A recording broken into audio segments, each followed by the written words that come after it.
आज की वीडियो में बात करने वाले प्रीवियस वीडियो के बारे में जो मैंने आयुर्वेदिक अर्क के बारे में बात करी थी।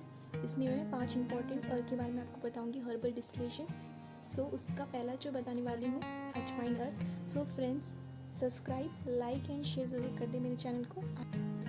फ्रेंड्स, जानने के लिए मैं आपको अब स्लाइड्स में दिखाऊंगी, जिससे के लिए आपको अगर कुछ भी मिस हो गया तो आप उसे स्क्रीनशॉट लेके आप रिमाइंड रख सकते हैं। बिकॉज ऑफ उसके आपको शॉर्ट इंट्रोडक्शन बताऊंगी, उसकी इंग्रेडिएंट्स बताऊंगी, कंपोजिशन कैसे उसे बनाते हैं वो बताऊंगी, and medical and Ayurvedic properties के साथ बताऊंगी। मैं डोसेज बताऊंगी उसके बाद, जिसमें डिपेंड्स ऑन एज ग्रुप के साथ बताएंगे।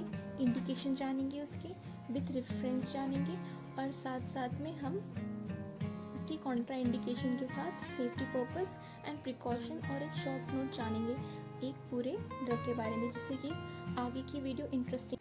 हम बात करेंगे एजवाइन और कैरम सीड के बारे में, जिसके उसके बेनिफिट्स एंड डोसेज जानेंगे। इंग्रेडिएंट से पहले हम इसकी शॉर्ट इंट्रोडक्शन जानेंगे, देन उसकी कंपोजिशन विथ प्रिपरेशन मेथड, उसे कैसे प्रिपेयर करते हैं, एंड विथ मेडिकल प्रॉपर्टीज़। एजवाइन अर्क की इंडिकेशन जानेंगे, जिसमें कहाँ कहाँ बेनिफिट्स होगा वो आपको, एंड एजवाइन अर्क का डोजेज जानेंगे with age groups, and how to take ajwain ark, हमें कैसे लेना चाहिए एजवाइन अर्क को, एंड सेफ्टी प्रोफाइल क्या है उसके, एंड साइड इफ़ेक्ट्स क्या हो सकते हैं, एंड कॉन्ट्रा इंडिकेशन किन किन को नहीं लेना है एजवाइन अर्क को। आगे बढ़ते हैं उसकी शॉर्ट इंट्रोडक्शन की तरफ। हर्बल डिस्टिलेशन प्रिपेयर्ड फ्रॉम ए एजवाइन। हमने हर्बल डिस्टिलेशन बनाने का जो तरीका है उसकी प्रीवियस वीडियो में बताया है। उसमें जैसे कि हमने एजवाइन को लिया है, कैरम सीड को लिया है, देन वो बना है एजवाइन अर्क।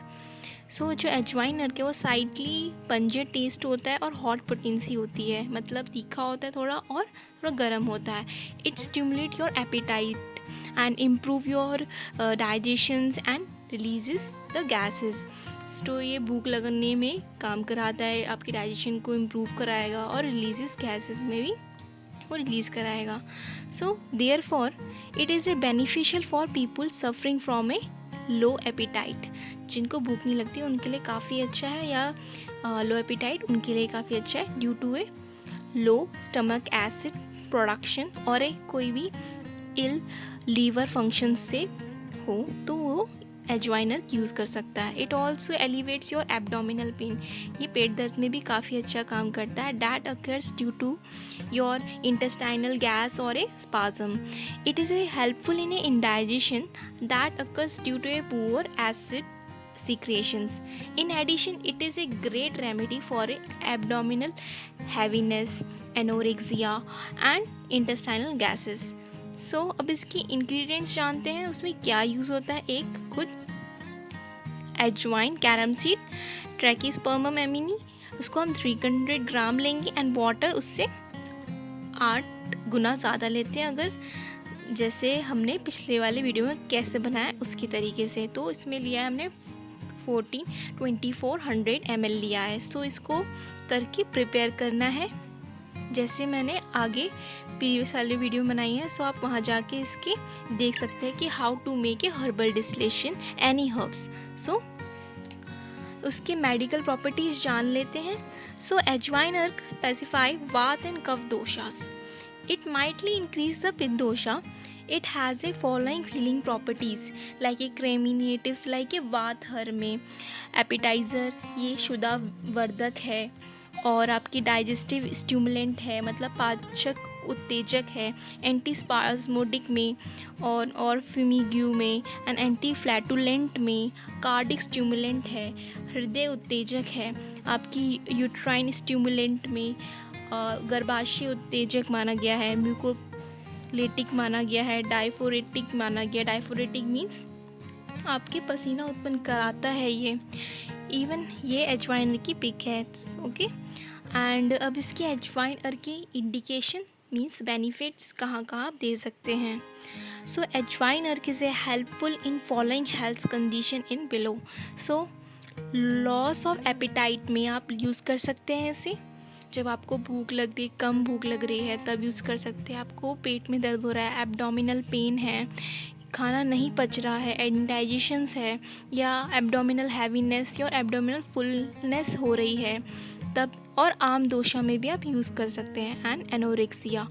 If ama dosha, vata and kapha dosha dominate in the above conditions, ajwain herb can be very beneficial.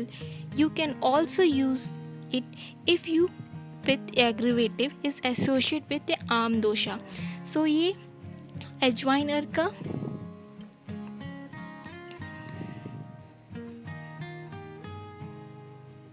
अजवाइन अर्क की पिक है। सो ये वाली जो बोतल है आपको अगर परचेज़ करनी है तो आप डिस्क्रिप्शन लिंक में जा सकते हैं और इसकी परचेज़ कर सकते हैं। देन अजवाइन अर्क के डोजेज देख लेते हैं, depends on age group.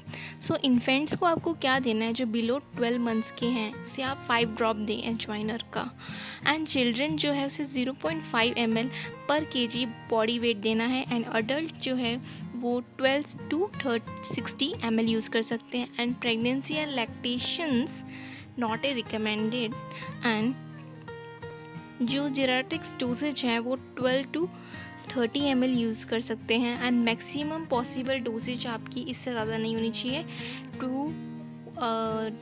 120 ml in divided doses. Okay, अब इसको कैसे लेना है, हाउ टू टेक अजवाइन अर्क, कैसे लेना चाहिए, जो डोजेज फ्रीक्वेंसी है, you can take the ajwain distillate 2 times a day।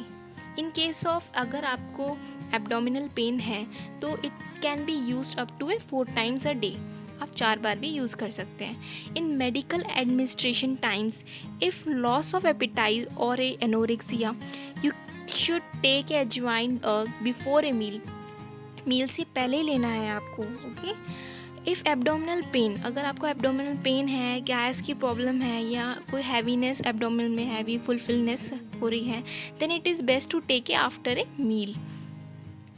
सो अब सेफ्टी प्रोफाइल और इसके साइड इफ़ेक्ट्स क्या हैं। अजवाइन अर्क माइट इंक्रीज इन पित्त दोषा, so therefore it is not suitable for a people with a pitta dosha aggravations. So if it is taken by such people, it can cause a following side effects in below regions। in a 4 side effects हो सकते हैं आपको। पित्त दोषा अगर mightily increase है आपकी body में, सो एसिड पेप्टिक डिसऑर्डर्स हो सकते हैं, मतलब हार्ट बर्न जैसे हाइपर एसिडिटी और एसिड रिफ्लेक्स, ये सब प्रॉब्लम आ सकती हैं, और burning sensation in the abdomen होगा, तो इसमें आप यूज़ ना करें तब। एग्रीवेटिव माउथ अल्सर्स अगर आपको मिलेंगे, एक्सेसिव आपकी हीट सेंसेशन होगी आपकी बॉडी में, तो आप ना लें। ओके, देन इसकी कॉन्ट्रा इंडिकेशन किसको नहीं यूज़ करना, you should not take ajwain ark in following condition in below reasons 1, 2 and 3 and 4 regions: pregnancy, lactation, oligospermia and acid peptic disorders। pregnancy due to a uterine stimulate properties है इसकी medical properties, so however this action is mild, so don't be take in pregnancy। it is advisable to avoid it during pregnancy also।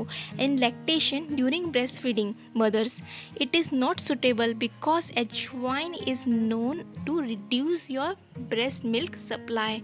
and oligospermia, third one is oligospermia, if you are suffer from a low sperm count, it is not advisable because ajwain means carom seed and its prepared known as to reduce sperm count। acid peptic disorder, it increases your gastric secretion, so it might aggravate your symptoms of acid peptic disorders, especially in people who are already having a problem of excess gas secretions। don't take the ajwain अर्क in acid peptic disorders। so note it that acid peptic disorder or amla pith are also caused by low gastric secretions, so ajwain अर्क is beneficial in such cases during indications we discussed in above slides। this condition is often linked with a pitta dosha aggravations due to आम दोषा। In Ayurveda, it is called Sampit conditions. So please noted that. And thanks for watching today. Is only in Erg of Ajwain. So thank you.